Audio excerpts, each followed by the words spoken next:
여러분 반갑습니다. 계속해서 대구 경북 소식입니다. 대구 실내 빙상장이 만들어진 지 올해로 20년이 됐습니다. 그동안 걸출한 쇼트트랙 국가대표를 배출한 산실이었지만 지금은 시설이 낙후돼 동네 빙상장으로 전락했습니다.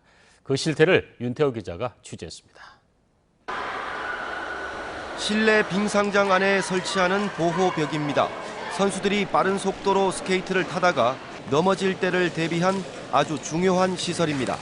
그런데 박음질이 뜯어져 스펀지가 다 드러납니다. 푹신푹신해야 충격을 흡수할 수 있지만 스펀지에 물이 스며들면서 얼어붙어 얼음처럼 딱딱해졌습니다. 선수 보호를 위해 만든 보호벽이 오히려 선수들의 안전을 위협하고 있는 건데 실제로 얼마 전 한 선수가 국가대표 선발전을 앞두고 연습을 하다가 넘어지면서 보호벽에 부딪혀 팔이 부러지기도 했습니다. 보호벽 자체가 어떻게 보면 차로 따지면 에어백 역할을 해주는데 그 보호벽도 지금 너무 오래되다 보니까 안에 스펀지가 막 많이 해지고 하니까 지금 그 보호벽이 아니고 지금 애들이 빙상장의 실내 온도도 너무 낮습니다. 서울이나 다른 지역의 빙상장들은 난방기를 가동해 영상 10도 정도를 유지하지만 대구 빙상장은 공기 온도가 0도 안팎에 머무르고 있습니다. 지금 이런 온도에서 애들이 웜업을 해도 체온 자체가 안 와요. 이렇게 몸이 경직돼 있으니까 애들이 넘어져도 그만큼 부상 있는 것도 크고 그러다가 펜스까지 다. 빙질, 그러니까 얼음 표면의 질도 문제점으로 지적됩니다. 빙상장이 만들어진 이후 지난 20년 동안 한 번도 얼음을 바꾸지 않아 이물질도 섞여 있는 등 빙질 수준이 최악이라는 평가를 받고 있습니다. 얼음 위에서 하는 스피드 종목이다 보니 선수들의 경기력 향상에 큰 걸림돌이 되고 있습니다. 선수들이 안전하게 할 수 있는 방법 하나, 빙질의 개선을 통해서 높은 스피드를 낼 수 있는 방법 하나, 이것이 두 가지가 시설에 가장 중요하다고 생각합니다. 진선유와 김소희, 안상미, 김성일 등 동계올림픽 메달리스트를 잇따라 배출하며 국가대표의 산실이었던 대구 실내 빙상장. 하지만 지금은 국내 공인 시합조차 제대로 하지 못하는 동네 빙상장으로 전락하고 말았습니다. MBC 뉴스 윤태호입니다. 학교 스포츠 클럽 대회라고 들어보셨나요? 엘리트 체육 선수들이 아니라 일반 학생들이 만든 스포츠 팀들이 예선을 거쳐 지역별 우열을 가리는 전국 대회인데요. 1년 내내 경기가 이어지는데 오늘은 경북도 내 지구별로 토너먼트 대회가 열렸습니다. 홍석준 기자가 취재했습니다. 고등부 농구 경기가 열리고 있는 안동중앙고등학교 체육관. 높은 신장을 이용한 봉화팀의 고공 플레이가 청송팀의 탄탄한 지역 방어에 번번이 막힙니다. 곳곳에서 터지는 탄성과 힘찬 응원. 방과 후에 모여 틈틈이 익힌 실력이 엘리트 운동선수들 못지않습니다.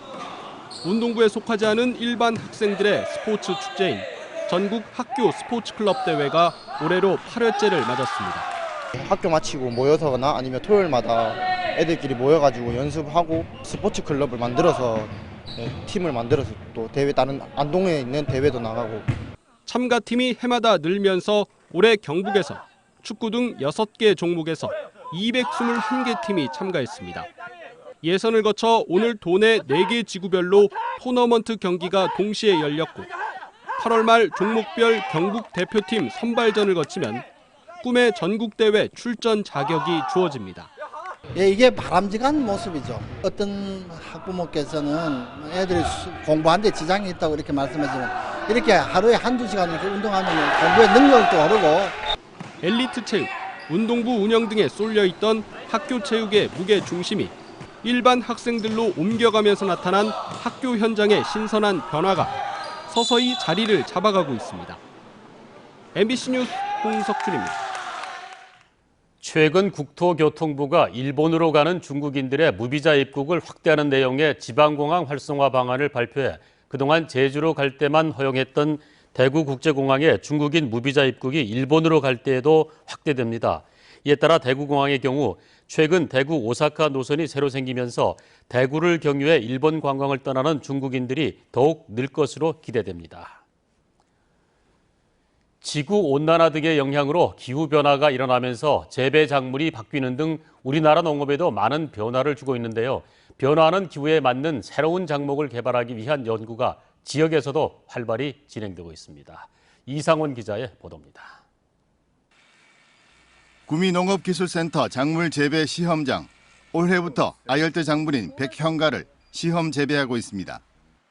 지구 온난화에 따른 평균 기온 상승으로 작물의 개화 시기와 재배 적기가 바뀌면서 구미 지역에도 아열대 작물을 키울 수 있을지 알아보기 위해서입니다.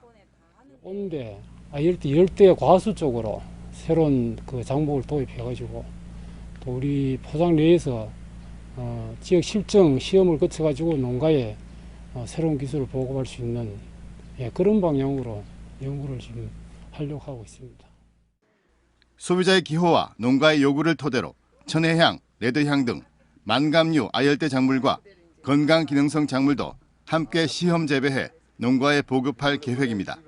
지금은 거의 모든 단맛 위주의 식생활이 바뀌다 보니까 저희들이 단맛을 많이 내고 있는 뭐 레드향이라든지 천혜향이라든지 이런 만감류 재배에 대해서 관심을 많이 갖고 있거든요. 농업인들도.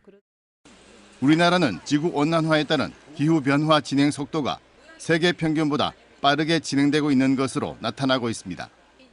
빠른 속도로 진행되고 있는 기후 변화는 농업 분야에서도 많은 숙제를 안겨주고 있습니다. 새로운 작목 개발을 통해 미래 시장을 선도해 나가기 위해서는 농정당국과 농민 모두의 관심과 노력이 필요합니다. MBC 뉴스 이상원입니다. 대구 오페라 하우스는 오는 10월 8일부터 11월 7일까지 제14회 대구 국제 오페라 축제를 열기로 하고 오는 24일 티켓박스를 오픈하는 한편 조기 예매 행사 기간에 티켓 가격을 30% 할인 판매합니다.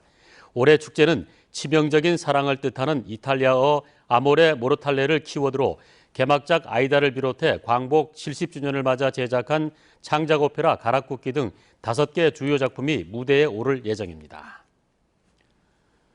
칠곡 경찰서는 오늘 지난해 5월부터 이달 8일까지 스타케미컬 공장 굴뚝에서 농성을 벌인 혐의로 구속영장이 청구된 스타케미컬 해고 근로자 46살 차광호 씨의 영장이 기각됐다고 밝혔습니다. 스타케미컬 모회사인 스타플렉스와 금속노조는 지난 6일 해고 근로자 중 차 씨를 비롯해 해고자 복직투쟁위원회에 소속된 11명을 모두 복직시키고 고소고발을 취하하기로 합의했습니다. 대구지방경찰청은 주말 심야 시간대 신천대로 등 주요 도로에 순찰차 40여 대와 사이카 10여 대를 배치해 폭주족을 대대적으로 단속하기로 했습니다. 경찰은 3.1절이나 광복절 등에 나타났던 폭주족이 최근 주말에도 등장하고 있다며 단속 이유를 설명했습니다. 폭주족들이 적발되면 2년 이하의 징역이나 500만 원 이하의 벌금을 물게 됩니다.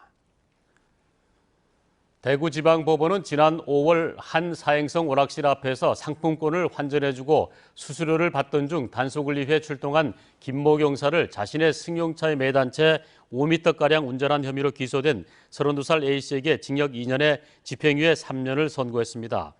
A씨는 또한 경찰에게 긴급 체포될 때 자신의 형 주민등록번호를 불러주고 서명도 위조한 혐의도 받고 있습니다. 대구 가톨릭대가 환경부와 한국환경공단이 추진하는 화학물질 유위해성 정보관리 전문인력 양성사업 참여대학으로 선정됐습니다. 양성사업은 화학물질 규제와 함께 위해성 평가에 대한 인력 수요 증대에 맞춰 핵심 연구 인력을 양성하기 위한 사업으로 특성화 대학원 설립과 장기적인 교육으로 이루어집니다. 양파와 마늘 생산량이 급감하면서 가격 폭등이 예상되는 가운데 농식품부가 양파는 공급 부족 최악 단계인 심각경보, 마늘은 경계경보로 상향 조정했습니다. 양파 도매 가격은 지난 5월 킬로그램당 731원에서 6월 996원으로 오른 뒤 이달 들어서도 1221원으로 22.6% 오르는 등 급등세를 이어가고 있습니다. 마늘 도매 가격은 5월 3,540원에서 6월 3,942원으로 오른 뒤 이달에는 21.8% 오른 4,800원을 기록했습니다. 대구환경운동연합은 논평을 내고 대구시가 강정고령보에 이동식 음식 판매차 영업을 허가한 것은 1,300만 경상도민의 식수원을 위협하는 것이라며 푸드트럭 정책을 반대했습니다. 또 낙동강 녹조 때문에 하천 주변 오염원을 철저히 감독 관리해야 하는 상황에서 추가적으로 편의시설을 도입하는 것은 앞뒤가 맞지 않는 행적이라고 비판했습니다. 지금까지 대구 경북권 소식을 전해드렸습니다. 함께해 주신 여러분 고맙습니다.